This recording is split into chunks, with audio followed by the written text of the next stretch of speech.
हुआ, as a member of parliament और as a MLA हमारे साथ जो भी हुआ उसके अगेंस्ट में जो मैंने मुंबई कार्रवाई करने के लिए दी है उस पर कुछ कार्रवाई नहीं हुई। तो आज मैं दिल्ली में उसी के अगेंस्ट में आई हूँ। तो मुझे लगता है कि मैं सभी जितने भी बड़े लीडर्स और जो रिप्रेजेंट करते हैं, जो वुमेन्स को रिस्पेक्ट करते हैं सेंटर के द्वारा, उनके पास आके उनको मिलके मेरी पीड़ा मेरे साथ में जो हुआ आप आगे पिटीशन फाइल हुई है, आपकी बेल कैंसिलेशन के लिए भी बात हुई है, इसमें क्या कहेंगे? मुझे लगता है कि जो भी कोर्ट ने आदेश मुझे दिए थे, जो मेरे बेल एप्लीकेशन ऑर्डर में थी कि पर्टिकुलर ये सब्जेक्ट पे मैं बात नहीं करूंगी, पर एज ए लोक प्रतिनिधि लोकतंत्र में संविधान ने मुझे जो अधिकार दिया है वो पर्टिकुलर सब्जेक्ट को छोड़कर मैं बाकी सब्जेक्ट पे बात कर सकती हूँ। मैंने उस सब्जेक्ट को हाथ ना लगाते हुए जो मेरे साथ लॉकअप में हुआ, जिस तरीके से दुर्व्यवहार हुआ, जिस तरीके से जेल में मेरे साथ अत्याचार हुआ, मेरे हेल्थ इशू डॉक्टर लिख के देने के बाद भी मुझे जेल से चेकअप के लिए नहीं लेके जाया गया, इस विषय को लेकर बात करना ये अधिकार मुझे संविधान ने दिया है। पर कोर्ट के आदेश का पालन मैंने कल भी किया, आज भी करती हूँ और आगे भी करूंगी, उसमें कोई भी डाउट नहीं। आज मैंने ओम बिरला जी का टाइम लिया है और 5:30 बजे मैं ओम बिरला जी को मिलने वाली हूँ। एज ए लोकसभा मेंबर मेरे चेयरपर्सन को मिलके मेरी जो पीड़ा, मेरे साथ जो दुर्व्यवहार या महाराष्ट्र में उद्धव ठाकरे जी के द्वारा मेरे ऊपर अत्याचार किए गए हैं, वो एज ए चेयरपर्सन उन्हें बताने का काम मेरा कर्तव्य बनता है और उनको आके वो बताऊंगी। और ये भी एक है कि CP जो अमरावती महाराष्ट्र के हैं, मुंबई के जो CP हैं commissioner of police Sanjay Pandey ji, उनको एक चीज़ बताना चाहूँगी, जो वो गुलामी उद्धव ठाकरे जी की कर रहे हैं और उनके प्रेशर में और उनके बोलने के अनुसार वो हर किसी पे कार्रवाई कर रहे हैं, किसी को जेल भेज रहे हैं, किसी पे नॉन बेलेबल ऑफेंस दाखिल कर रहे हैं। वो 1 महीने के बाद रिटायर्ड होने वाले हैं, तो इसका मतलब ये नहीं कि उनके पाप धुल जाएंगे, उसके बाद भी उनके पाप बाहर निकलेंगे। आपको जो लालच उद्धव ठाकरे जी ने दी है कि आपको राज्यसभा मेंबर देंगे या आपको कोई MLC देंगे, ये सब चीजें बाजू में रखकर मुझे लगता है उसके बाद भी आपको उत्तर देना पड़ेगा। और जब जिसने मेरे ऊपर और विधायक रवि जी के ऊपर जिन्होंने गलत तरीके से ऑफेंस दाखिल किया है, जब तक मुझे सब एक जनता से पूछना है, आप सब यहाँ पर हैं, आप सबको पूछना चाहूंगी मेरी गलती क्या थी, मैंने गलती क्या किया है। मैं बेल की शर्तों का आपने उल्लंघन किया क्योंकि शो कॉज नोटिस है आप। मैंने कोई भी उल्लंघन, कोर्ट के आदेशों का भंग नहीं किया, मैंने उस पर्टिकुलर विषय को हाथ नहीं लगाया।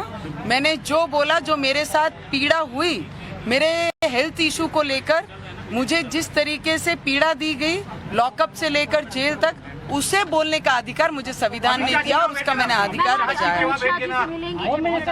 100% मैं सभी का समय लेऊंगी और लेकर वहां तक जाऊंगी। दादा, मी अमित शहाजींना जे महिलांना रिस्पेक्ट करतात, देशाचे गृहमंत्री आहे ओम बिर्ला साहेब आणि मोठे अजून जे लीडर आहे ज्यांचे हात पूर्ण राईट्स आहे, जे महिलांना रिस्पेक्ट करतात, तिथपर्यंत मी त्यांच्या दार ठोकण्यासाठी जाणार आणि त्यांना मी न्याय मांगण्याची पूर्ण गुहार लावणार आहे।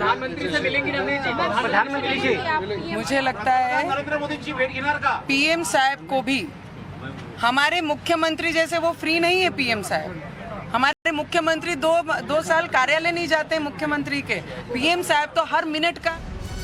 तो देखिए, ये नवनीत राणा को आप सुन रहे थे और वो ये कह रही हैं कि मैं अपनी पीड़ा बताने दिल्ली आई हूँ, दिल्ली मेरा घर है। अपनी बात पे अड़ी हैं नवनीत राणा, अपनी बात पर अड़ी हैं। आधे अमित गौतम हमारे सहयोगी हमारे साथ में हैं, इस वक्त मौजूद हैं।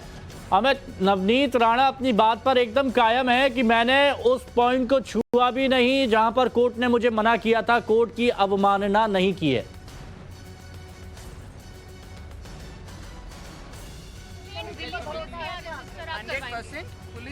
अमित, सुन पा रहे हैं आप?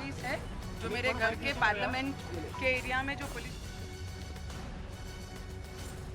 नवनीत राणा को इस वक्त आप सुन रहे थे और नवनीत राणा मीडिया से बात कर रही थी और यही एक आपत्ति मुंबई पुलिस को है कि मीडिया से बात करने की तो मनाही है, फिर मीडिया से बात क्यों कर रही हैं। और इसी को लेकर एक याचिका उन्होंने दायर की है जिनमें इनकी जमानत को रद्द करने की मांग की गई है। लेकिन नवनीत राणा ये कह रही हैं कि मैं जनप्रतिनिधि हूं, मैं एक सांसद हूं, जो जेल में मेरे साथ हुआ मैं वो बात यहां पर रख रही थी। अमित कुमार हमारे सहयोगी हमारे साथ में इस वक्त जुड़ गए हैं। अमित, नवनीत राणा अपनी बात पर कायम है कि उन्होंने कोर्ट की अवमानना नहीं की है और गृह मंत्री से मिलकर रहूंगी। जी हाँ, देखिए वो बार बार ये कह रही, जब वहां से मुंबई से निकल रही तब भी उन्होंने ये बात कही थी कि मैं कोई कोर्ट में जो मामला है उसको लेकर नहीं, बस लेकिन जो अन्याय उसके साथ हुआ है, जो उनके साथ अन्याय हुआ, जो पुलिस ने गड़बड़ियां की है, क्योंकि वो एक सांसद है एक, और ऐसे में सांसद के साथ जो एक प्रोटोकॉल होता है उसका फॉलो नहीं किया गया, जो उनके साथ गड़बड़ियां की गई, ज्यादतियां की गई, उसके बारे में कहेगी और वो उनका अधिकार है। और वो इस बात को लेकर गृह मंत्री के पास भी जाएंगे और स्पीकर के पास भी जाएंगे, अपनी बात करेंगे। और इसको वो कोर्ट की अवमानना नहीं मानती है। उनका कहना था कि वो जो रिलेटेड है, जो कोर्ट केस से जुड़ा हुआ मामला, उसके बारे में वो कहीं बात नहीं करी, लेकिन हाँ उनका ये अधिकार है कि उनके साथ जो ज्यादतियां हुआ है उसके बारे में वो जानकारी दे। और वही जानकारी बोले उनका कहना था कि हमने शेयर किया है और ये कहीं से भी किसी भी तरह से कोर्ट की अवमानना नहीं है, ये कहना है नवनीत राणा का। दिल्ली पहुंचने के बाद उन्होंने ये भी कहा कि ये दिल्ली है, दिल्ली में मेरा घर है, क्योंकि सांसद के तौर पर उनको घर मिला हुआ है और ये उनका अधिकार है कि अपनी उनके साथ जो अन्याय हुआ है उसकी जानकारी दे। और इसीलिए वो गृह मंत्री से भी मिलेंगे और दूसरे तमाम जो बड़े यहाँ पे हैं स्पीकर हैं उनसे भी मुलाकात करेंगे। चलिए अनुज का भी रुख कर लेते हैं। अनुज मिश्रा हमारे साथ जुड़े हुए हैं नवनीत राणा के घर के बाहर से। अनुज, नवनीत राणा तैयारी कर चुकी हैं कि वो गृह मंत्री से मिलेंगी, प्रधानमंत्री का भी स्पष्ट कहते हुए यहां पर नजर नहीं आई है, लेकिन जो उनके मन में है महाराष्ट्र सरकार के प्रति, महाराष्ट्र की पुलिस के प्रति, उसको खुलकर आज कहने वाली है वो। जी बिल्कुल, और जिस तरीके से उनका साफ तौर पे ये कहना है कि लगातार उनके साथ जो बदसलूकी हुई, जो दुर्व्यवहार उनके साथ किया गया, खासतौर पे एक सांसद रहते हुए, लेकिन उनके साथ पुलिस ने दुर्व्यवहार किया। इतना ही नहीं, जेल में भी उनके साथ दुर्व्यवहार किया गया और इसी को लेकर वो लगातार मीडिया के सामने आई और मीडिया के सामने खुलकर उन्होंने बोला। लेकिन जिस तरीके से आज देखा गया कि इस पूरे मामले में पीपी की तरफ से कोर्ट में बाकायदा ये दाखिल किया गया कि किस तरीके से जो शर्तें रखी गई थी, खासतौर पे जमानत को लेकर जो शर्तें रखी गई थी, उन शर्तों का कहीं ना कहीं अवमानना किया गया है और इसी वजह से कोर्ट की तरफ से बाकायदा इस बाबत नोटिस दिया गया। अब कोर्ट की जो नोटिस है उस पर अपना क्या जवाब रखती है नवनीत राणा, ये देखने वाली बात होगी। लेकिन उनका ये ज़रूर कहना है कि वो सिर्फ अपने साथ, चूंकि वो जनप्रतिनिधि हैं, एक सांसद हैं, और उनके साथ जो दुर्व्यवहार हुआ है उसको लेकर वो तमाम तरीके की बातें कर रही हैं। लेकिन जिस तरीके से ये पूरे विवाद की अगर बात किया जाए तो इसको लेकर जो सियासी मायने हैं वो ज़रूर यहाँ पर निकाले जा रहे हैं। जिस तरीके से नवनीत राणा दिल्ली पहुँच रही हैं और दिल्ली पहुँचने के बाद उनका स्पीकर से मिलना, गृह मंत्री से मिलना, इसको लेकर कहीं ना कहीं सियासी मायने निकाले जा रहे हैं। हालांकि निश्चित तौर पर दिल्ली पहुंचने के बाद बताया जा रहा है कि करीब 2 से 3 दिन वो ये मामला भी और बढ़ेगा। मामला यहाँ पर थमने वाला नहीं है, दूर तक जाएगा।